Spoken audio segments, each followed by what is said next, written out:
Je m'identifie comme créole Vraiment, c'est louisianais. la culture africaine. Pas sur la sorcière. Je suis 15 ans, ça existe avec les élèves d'immersion. C'est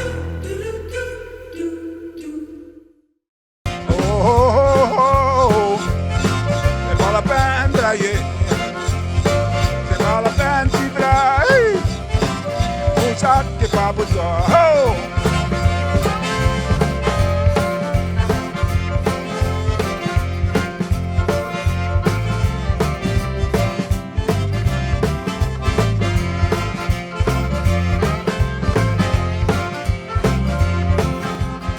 Bienvenue à la Creole Show. Yeah, that's better. Bonjour tout week-end, nous ici à Baton Rouge avec Monsieur Lawson Ota. Bonjour Monsieur. Bonjour. Ça fait moi connais tu gagnes un business to the Maghreb pour le French Quarter, le Ville Carré à Nouvelle-Orléans. Et tu fais des histoires pour les esclavages et tout ça. S'il vous plaît, dis-moi après ça. Ok. Tout d'abord, je voulais dire merci à vous autres pour l'invitation là et moi bien content d'être avec vous autres ici au Istruma. Et oui, j'ai une compagnie touristique, Tours by Marguerite, qui offre des visites des lieux historiques de la Nouvelle-Orléans basés sur l'histoire créole. Oui, l'histoire créole. Ça fait moi connaître pas créole et tout. Oui, moi parle un petit brin. Un petit vrai? Un petit vrai. Pas pour moi. Tu peux parler bien, oui. Merci, c'est gentil. Et tu connais la Baptiste, il vendait l'esclavage à Nouvelle-Orléans. Oui, il y en avait beaucoup d'endroits où il y avait des marchés où des êtres humains étaient vendus tristement à la Nouvelle-Orléans, qui était à une époque le plus grand marché des esclaves des États-Unis, c'est sûr. Il y avait l'hôtel Saint-Louis, Oui. sous la rotonde duquel était le plus grand marché. Et quelle est la raison de commencer Tour by Margaret? Tours by Marguerite, ouais, je suis guide touristique depuis beaucoup d'années maintenant, au moins 8 ans. Et j'ai travaillé pour d'autres compagnies, y compris Laura Plantation, la plantation Laura à Vacherie, qui était une expérience vraiment extraordinaire. J'ai appris beaucoup de choses à ces plantations et j'ai travaillé pour une autre compagnie touristique à la Nouvelle-Orléans. Et quand j'avais l'idée de fonder ma propre compagnie touristique, je voulais offrir aux visiteurs des visites en français et en anglais. Et offrir des visites basées vraiment sur l'histoire de la Louisiane, du monde créole. Et je trouvais qu'il y avait beaucoup de compagnies, surtout à la Nouvelle-Orléans, qui avaient des visites basées sur les clichés, qui étaient là pour gagner beaucoup d'argent en renforçant les clichés de la Nouvelle-Orléans. Et moi, je trouve que l'on peut divertir un public sans exagérer. Oui.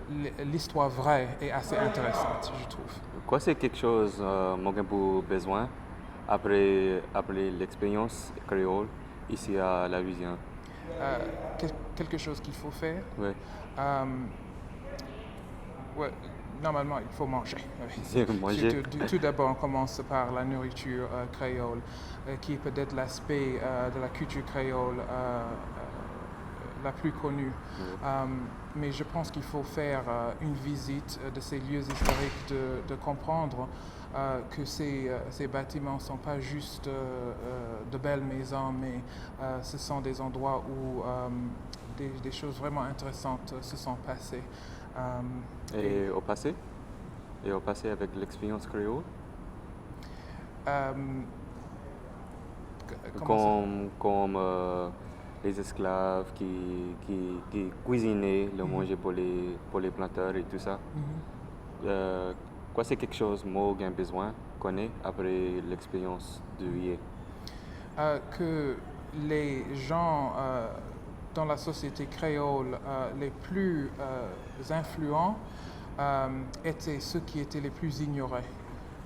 Donc on ne peut pas aller au musée voir beaucoup de portraits de ces gens qui ont créé la culture créole, ces cuisiniers et cuisinières esclaves qui ont préparé pendant des générations des plats pour leurs maîtres, tout en rendant hommage aux foyers ancestraux en Afrique. Et c'est ce qu'il faut savoir, c'est qu'il faut creuser un peu pour bien comprendre l'histoire de la Louisiane. Sur la surface, surtout à la Nouvelle-Orléans, il y a beaucoup de clichés, mais il faut creuser un peu pour bien comprendre le monde créole. Depuis tu connais après l'histoire de la Louisiane, quoi c'était le nom de Nouvelle-Orléans avant la colonisation? C'était Boule Bancha. Boule Bancha, et c'est un nom qui est de plus en plus utilisé maintenant que l'on met l'accent sur les Amérindiens qui étaient là depuis des siècles lors de l'arrivée des premiers colons français. La Nouvelle-Orléans n'a pas été fondée en 1718. Oui, le nom, la Nouvelle-Orléans, a été inventé peut-être lors de cette date, mais c'était un endroit qui était très important pour les Amérindiens de la région des siècles avant l'arrivée des Européens, des Africains.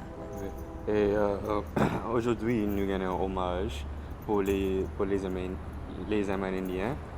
Il y a Indien Noir qui fait de Mardi Gras et tout ça. Astor ici à Louisiane, ça fait. Tu penses les Amérindiens et les Noirs étaient intégrés avec l'un et l'autre au passé? Oh, mais bien sûr. Ils ont trouvé dans les vestiges du cimetière Saint-Pierre, premier cimetière à la Nouvelle-Orléans, Oui. il y avait un homme qui avait une maison dans le Vieux-Carré et on creusait pour construire une piscine dans la cour de cette maison. Ils ont trouvé des gens enterrés et ils ont fait des tests ADN sur ces cadavres, sur ces morts, et ils ont trouvé ils étaient de race mixte, ils étaient amérindiens et africains. Oui. Et donc depuis le début, il s'agissait des liens étroits entre les Amérindiens et les Africains en Louisiane et ailleurs aussi, mais surtout en Louisiane. Et nous connaissons, après la révolution haïtienne, un tas des Haïtiens ont immigré ici, à la Louisiane. Et tu penses qu'il y a une grande influence ici? Une grande influence, c'est sûr. Je pense qu'on fait beaucoup d'erreurs en parlant des Haïtiens et leur influence sur la Louisiane. Soit on n'en parle pas du tout, soit on attribue toute la culture louisianaise aux Haïtiens. Et ce qui est la chose la plus importante en ce qui concerne cette immigration saint-domingoise vers 1809, c'est que grâce à leur immigration, il y avait assez de créoles en Louisiane de résister à la transformation que les Américains, ces anglophones, avaient mise en œuvre en Louisiane. Donc, grâce à leur présence, on est beaucoup plus créole aujourd'hui qu'on n'aurait pas été. Mais la question importante, c'est qui haïtien? Les Noirs ou les Blancs? Tout. Ce groupe de 10 000 Haïtiens qui sont venus en Louisiane était un groupe assez divers. Chaque classe socio-économique de la société haïtienne à l'époque était représentée dans les réfugiés saint-domingois qui sont venus en Louisiane. Un tiers était blanc, un tiers était de couleur libre, et ces deux premiers groupes ont apporté plus de 3000 esclaves en Louisiane. Donc chaque groupe s'est intégré dans le groupe équivalent en Louisiane. Oui. Oui. Et comment tu sens après le terme créole? C'est une culture, une race, quoi c'est ça? Tout ça. Tout ça. Et Molémé dit, on est tous créoles. On est tous créoles, oui. En Louisiane, on est tous créoles. Et je n'aime pas vraiment ce que l'on voit depuis les années 60 en Louisiane, cette division entre les gens qui s'identifient comme Cajuns et ceux qui s'identifient comme créoles. Cette distinction que l'on voit aujourd'hui, c'est quelque chose qui n'existait pas même au début du XXe siècle. On est tous créoles et ceux qui s'identifient comme Cajuns, ceux qui s'identifient comme créoles, ils étaient un peuple. Oui. Et vivaient comme ça, mangeaient du même pot, travaillaient dans les mêmes champs, étaient les voisins les uns des autres. Cette ségrégation raciale qui est devenue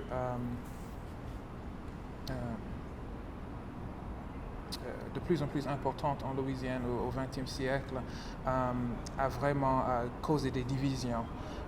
Et si on veut garder cette culture, on doit comprendre que la culture est au-delà de la race. Oui. Et ces distinctions que l'on trouve importantes, mais qui ne le sont pas vraiment. Ça fait tu as grandi, et tu sors. C'est un peu compliqué. J'aime dire, je dis aux gens, je suis Louisianais, c'est tout. Ok, je suis Louisianais. Okay. Mais Moté est né au Monroe, dans le nord de la Louisiane. Ma mère est née à la Nouvelle-Orléans. Donc, j'ai des branches de ma famille partout en Louisiane. Et la Nouvelle-Orléans me sentait toujours comme chez moi. J'ai étudié à l'Université de Maryland et pendant des années, je voulais retourner chez moi. J'ai étudié en France et la première opportunité que j'avais de retourner dans ma chère Louisiane, je suis retourné. Donc, ça fait ta grand-mère, c'est la raison que tu t'apprends la langue créole? Oh oui, elle parlait pas créole, mais était influencée comme tous les gens de sa génération par le français. L'expression make groceries, par exemple, elle disait pas faire des grosseries, mais quand même, elle a été influencée. Elle faisait des pralines, faisait des gambos et tout ça. C'est pour elle que je veux garder les traditions dans ma famille. Et ce que j'ai appris en vivant ailleurs, c'est que les traditions de ma famille étaient pour la plupart propres à la Louisiane. Nous ne sommes pas comme des gens en Alabama, nous ne sommes pas comme des gens forcément au Texas. Beaumont, c'est autre chose, mais vous comprenez. Tu comprends ce que je veux dire. Mais oui, c'est ma grand-mère qui était une grande raconteuse qui gardait la tradition orale dans ma famille. Et c'est pour ça que j'ai nommé la compagnie Marguerite, Tours by Marguerite. Marguerite, c'était ma grand-mère. Et je t'ai demandé une question, pense hier soir, après la deuxième ère révolutionnaire. Tu penses que nous restons ici aujourd'hui? On fait des progrès en ce qui concerne la société. Est-ce que tu parles de la société américaine ou du monde? La société, la Louisiane, aux États-Unis, le monde et tout ça. Donc on a beaucoup de mouvements sociaux qui font des progrès aujourd'hui. Mais ce que je veux que tout le monde sache, c'est que ces conversations, ce ne sont pas de nouvelles conversations. Ils avaient lieu dans les foyers de beaucoup d'Afro-Américains. C'est juste que grâce aux réseaux sociaux, c'est beaucoup plus difficile de faire taire les gens. Et maintenant, ce sont des conversations en public qui étaient autrefois des conversations de la maison. Mais oui, on fait des progrès, c'est une révolution. Et en Louisiane en particulier, les jeunes se réveillent. Ils se réveillent et ils agissent grâce aux nouvelles technologies. Ils font ce qui n'était pas possible autrefois. Si on était de la vacherie, c'était difficile de communiquer avec des gens à Lafayette. Même si on avait la même culture, on ne parlait pas forcément de la même manière, pas exactement, mais les mêmes langues étaient parlées. Maintenant, le monde est beaucoup plus petit et la Louisiane se réveille et j'ai de l'espoir que je n'avais pas il y a 5 ans pour la garde de nos langues et de nos traditions. C'est une révolution sociale, culturelle. Culturelle, oui, sociale, linguistique. Oui. Linguistique, c'est un bon moment de vivre, oui. Oui, soit que quelqu'un ici va parler français, à l'avenir ou à cette heure. J'espère. Et même pour ceux qui disent, oh non, ça va jamais se réaliser, ce rêve d'aller au DMV et de pouvoir avoir un permis de conduire en français. Même si ça, c'est pas possible ou pas réaliste, ces langues, la langue créole, la langue française, elles ont une place dans nos vies modernes en Louisiane. Et on doit lutter pour la garde de ces langues, même si nous, les francophones, serons toujours un groupe minoritaire. Oui. Il faut que ces langues se gardent parce qu'une langue est une perspective. Oui. Et une fois perdue une langue, la perspective est perdue aussi. Et donc, oui, donc c'est le rêve que tout le monde parle français et oui, que l'on peut passer toutes nos vies quotidiennes en français. C'est le rêve et je garde cet espoir. Mais même si c'est pas la réalité dans 30 ans, ces langues auront une place dans nos vies. Ça fait, on a aussi avant la capitale de la Louisiane.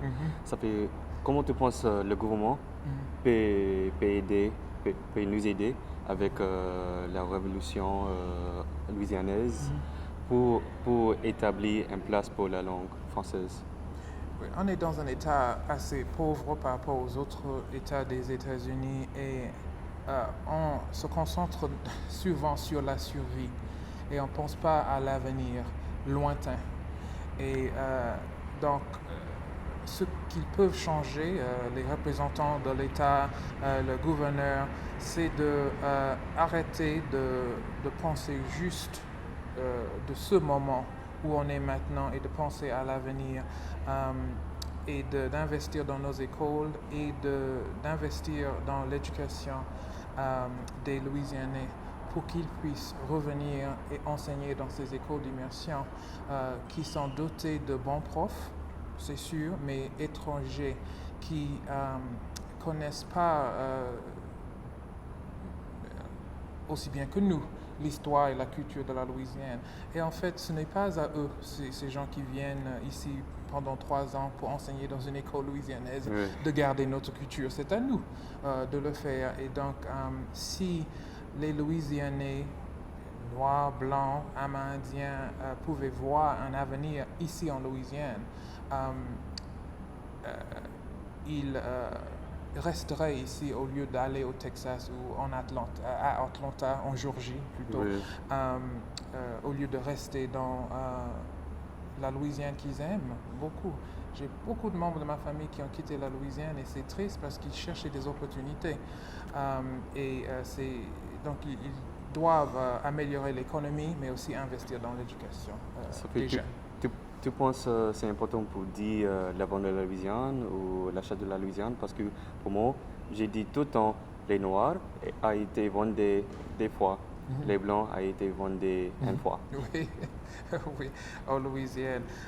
Ces sortes de choses, ces jeux de mots, je manque l'expression qu'il me faut maintenant, mais de parler plutôt de la vente de la Louisiane au lieu de l'achat, c'est important, cette distinction, parce que les Créoles ne voulaient pas être vendus et ils ont pendant 2 siècles maintenant résisté à l'américanisation de la Louisiane. Donc de leur perspective, de la perspective des Louisianais, c'était une vente, c'est sûr. Et oui, pour les Africains, ouais, c'était une 2e vente. Oui. Ou 3e ou 4e pour certains, parce qu'en tant qu'esclave, ils avaient plusieurs maîtres dans leur vie parfois, mais oui, tu as raison. Ça fait comment un Noir t'es acheté le liberté pendant l'esclavage? Oh, mais en Louisiane, il y avait beaucoup plus d'opportunités pour ce que l'on appelle manumission en anglais. Tout au début, il y avait des esclaves qui avaient bien lutté dans des guerres. Donc la Compagnie des Indes a libéré quelques esclaves. Je pense que c'était Bienville, le fondateur de la Nouvelle-Orléans, qui a libéré les premiers esclaves libérés en Louisiane. Mais plus tard, il y avait des maîtres qui libéraient des esclaves qui avaient bien servi leur famille. C'était au maître de le faire, mais d'autres qui vendaient des calas, de petits gâteaux de riz dans les rues de la Nouvelle-Orléans, des soi-disant pralinières qui criaient belle praline, dans les rues de la Nouvelle-Orléans, qui en vendant leurs gâteaux, leurs calas, leurs pralines, ils ont gagné assez d'argent de se libérer ou de libérer un membre de leur famille. Ça fait, tu penses, la discussion de l'esclavage? Nous allons parler après ça? Nous allons gagner cette conversation aux États-Unis aujourd'hui? Oh, absolument. Absolument. On n'a jamais traité de ce sujet aux États-Unis, pas comme il faut. Non, la contribution des Africains aux États-Unis en général, en Louisiane en particulier, depuis le début a été complètement oubliée. Il y a des années, on parlait de la cuisine créole, mais souvent de la cuisine française, parce qu'il s'agissait des francophones. Le gumbo était fait par des francophones, mais ce n'est pas un plat français. C'est un plat que les Français ne reconnaissent même pas quand ils arrivent en Louisiane. Je peux vous dire que j'ai parlé avec beaucoup de Français pendant des années, et les Sénégalais qui s'installent en Louisiane, qui visitent la Louisiane, sont chez eux à table ici. Donc je pense que la plupart des Louisianais, même ceux qui veulent garder la culture, qui célèbrent la culture créole et cajun, connaissent pas à quel point on a été influencé par les Africains. Et ça fait nous pour Cory, mais tu gagnes quelque chose pour les guetteurs qui vous connaissent plus sur le sujet de la Louisiane et l'esclavage et la Nouvelle-Orléans? Je veux juste dire que nous sommes là, même pendant la pandémie. Tours by Marguerite offre des visites toujours.